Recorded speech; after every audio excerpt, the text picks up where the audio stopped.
Well, it's the beginning of the extended lockdown period, but just think of it, it's only 14 days to go. And if you already used up all your recipes for the initial 21-day lockdown, you may be wondering if you should start all over again. But let's try and help you try something new. eNCA and Flora are showcasing a number of foodies. They'll be sharing their eating tips, ideas and recipes during lockdown. Linda Engelbrecht, founder of the Honest Grazer, joins me on Skype from Johannesburg. Linda, I was just reading up a little bit about you. You've been described as a plant-based diet enthusiast. The founder of the Honest Grazer. It sounds like you've got quite a story behind you there.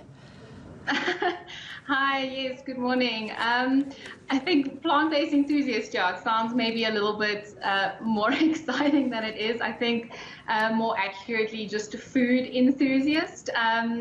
But I really do believe in the healing power of food, and my journey with the Honest Grazer kind of started about 3-4 years ago when I transitioned into a plant-based diet and lifestyle, and that was mostly for health reasons. I struggled a lot with digestive issues, some gut issues, and I had read about removing some animal products and how they can help, so it's something that I hadn't tried. So I first made the shift to a vegetarian diet, and then I did a 30-day vegan challenge, and that's kind of where my Instagram account started, I guess. And I really just did it for myself, to hold myself accountable, because I knew if I was posting about it every single day that I had to stick with it, even if it was just my mom on the other side looking at the content. I didn't really care about any of that. Let me just quickly jump in there. The difference between excuse me, a vegetarian and a vegan. Obviously, vegan's a lot more stringent and the things that you've got to cut out, but I know that there's quite a bit of uncertainty about it. Tell us how you see the differences.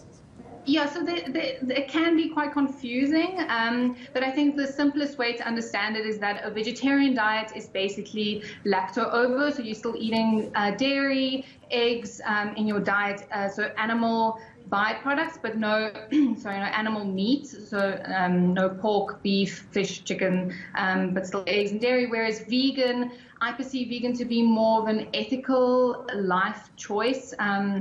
So you're not consuming any animal products or any animal food, so you're not buying leather, you're not really using any products that harm animals in any way. Whereas a plant-based diet focuses mostly on whole grain, whole plant-based foods, because it's really easy to also be an unhealthy vegan. I mean, you can just eat chips and really refined food all day and be vegan, whereas plant-based focuses more on whole foods, and whole grain foods. So, but plant-based isn't as focused on, I guess, the ethical lifestyle choice as well. It's more just diet focused. Okay, so what are you going to be making for us today? So today we are making the most delicious homemade butternut mac and cheese with a rosemary breadcrumb topping, but it is a mac and cheese with a twist because there is no cheese in it. But don't let that fool you. It is still equally delicious, maybe even more so than regular mac and cheese. Oh, yum. 11 o'clock, you can get those details on eNCA.com. Linda Engelbrecht, founder of the Honest Grazer, talking to us there.